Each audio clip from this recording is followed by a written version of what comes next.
Some of you are experiencing panic attacks when it comes to eustachian tube dysfunction.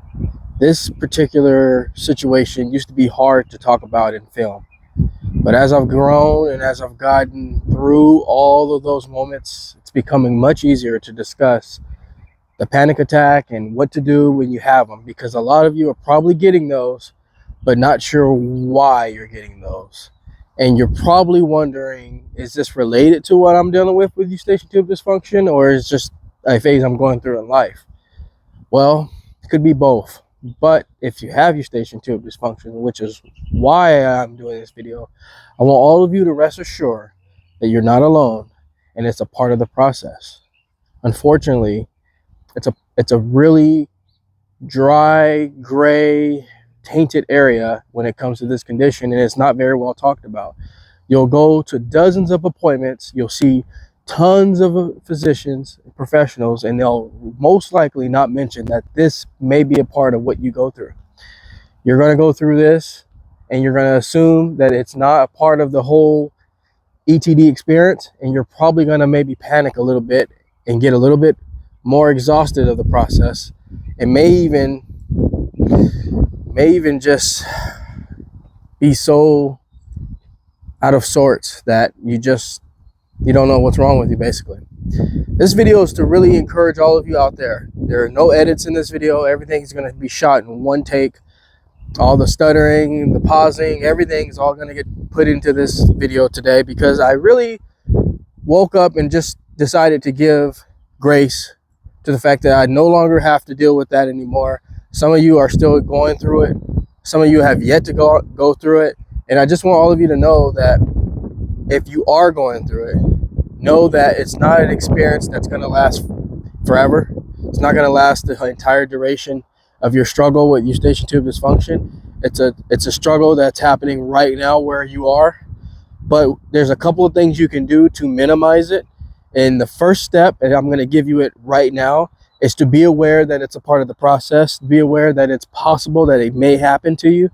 And if you are aware of those two things, the experience of it being strong and the experience of it lasting is going to be very minimal. Because when I went through it, no one told me that having a panic attack is honestly, it's going to occur with this condition. It's possible that it can occur with this condition. I didn't even know it was possible. I have never in my entire life ever had an experience with a panic attack before until this condition came about. And for those of you that want to know a little bit more what I mean by that, because when you say panic attack, it could just mean you're just sweating or you're just exhausted. It's like you can't breathe, you feel like something's wrong with you, you don't know where to go, you don't know what to do with your hands, you don't know what to do with yourself, you don't know where you should go. Should you call someone? Should you not call someone? Should you just basically just what do you do? So hence the word panic. You don't know what's going on and really how to stop it. And at this point in time, if it did come back for me, I would be very confident that I would stop it right away, because I had it before, and I know that the first step in stopping it is to take ownership of it and say, oh, this is all you are, is a thought. You're just a thought, and once I breathe a little bit and drink a little water, you'll go away. And that's exactly what will happen. It's a battle between the unseen. It's a battle between telling yourself that it's just a thought, something minimal, something that will pass, and it'll actually start to decrease right before your eyes. And it's really one of those things where if you stay in the unknown, if you stay in the fear, you stay in the anxiety, you stay in all of that, it will just keep climbing. And the next thing you know, when it does finally go away for a little bit, you'll be worried that you're going to get it again. And so it's just a reoccurring thing. But for those of you that have had it, if you put yourself in the position to tell it, because honestly, it doesn't have a place in your life. It's an it. And so if you put strength behind your power and say, you know what, you're just there because I'm overthinking, I'm overanalyzing, My physical restraints of this condition has now manifested into a emotional and mental perspective. If you start to take control of a situation in that form, tell yourself that all I will do from now on is I will breathe better, I will drink my water, and I'm not going anywhere. Put a stance on yourself, basically. Like, you tell yourself, I am not going to be defeated by this thought. I'm not going to be defeated by this situation right now. This is just a thought. I tell you right now, it's so weird how the human body works. It's almost like you're telling something off, which is your thoughts. You're telling your thoughts off that, hey, I'm not going anywhere. You can try to scare me all you want. I'm not going anywhere. I will fight this good fight. You can keep trying to control me. It's not going to work. And when you do that, it actually does stop. The panic attack actually does stop.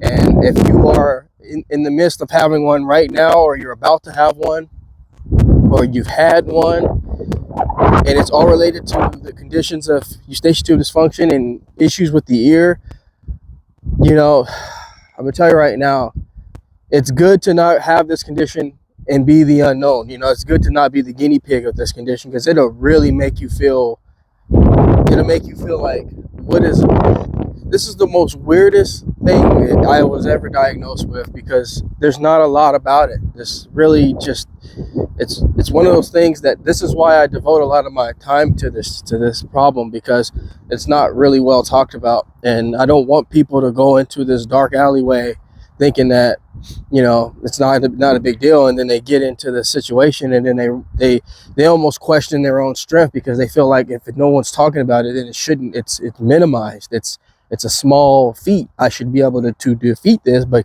since I can't, I must be weak. And that's not true. Because of something not being well documented and discussed and very well acclaimed by some higher name people, it doesn't minimize the impact and the relevance of it. It really is something that's incredibly challenging to defeat, but it all starts with the mind. And once you start mastering the mind, you'll start mastering the body. It doesn't come the other way around. Usually it's not the other way around. It's not the body to the mind, it's the mind to the body. And so that's why I wanted to do this video, unplanned, unscheduled, unedited, and tell all of you right now, because I don't know of many videos that are devoted to just the panic attack when it comes to eustachian tube dysfunction. I don't know if many people have a video like that. But this video is specifically for those out there that are having that situation, and you're not sure why you're having it. But when you watch this video, I guarantee you all are going to start feeling much better, because the first step is to know that it's a common thing. Not common that the condition is there, but common that when you do have ETD, you may have panic follow. So that part is common. It's just not very well talked about. It's common amongst all of us that have struggled and struggling, but not really common to the people that are trying to figure out why they have it. So I want all of you to know, to rest assured that if you are having panic attacks, or you're about to have panic attacks, it's all related to the same thing. Don't be alarmed by the situation, because I'm going to tell you right now, during my 3 years, I think I had about 3 or 4 of them.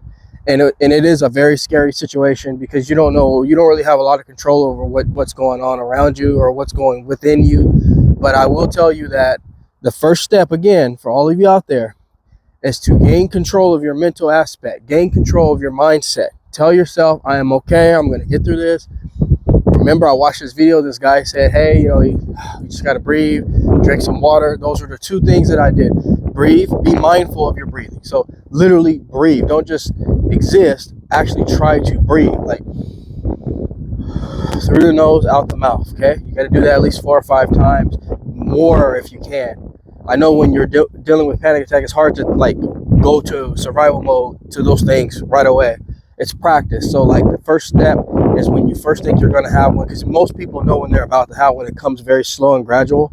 It's not just boom, you have it. It starts to creep up. Like, you can feel the steps going up the ladder. And so when you start feeling that it's reaching you, start the breathing right away. Start through the nose, out the mouth. Through the nose, out the mouth. And then if you have water nearby, start drinking your water. Hydrate, hydrate, hydrate. It drowns out this thing. The breathing pushes it out of you, the thoughts. The breathing pushes the thoughts out of you. The water replenishes the body. And if you can take care of the thoughts and the mind and the body all together, it's only going to help your chance of not having one of those things. It's very, very, very powerful. It's going to help your chances tremendously. So this video was really just me taking a walk. Decided to talk about this. It was a little weighing on me today. I just remember the days of having those, and I've seen comments of people having those, good people that don't deserve to go through that having it. So if you are having one or you're about to have one, remember what I said here today. It's a thought alone. It's nothing that will last. You just need to get through it. You will get through it, but you have to gain control of yourself first. Once you gain control of yourself, it's almost like it knows it can't mess with you and it will never come back. Or if it does come back, won't be related to this condition. So I hope this video was very helpful for you. If it was, please take time to subscribe to the channel. I try to bring content as often as possible. But in the meantime, I'm going to go ahead and step into the J Will in the studio and leave you in good hands with this video. Like anything else, folks, we are here to simply go back to the basics. Take care, everybody.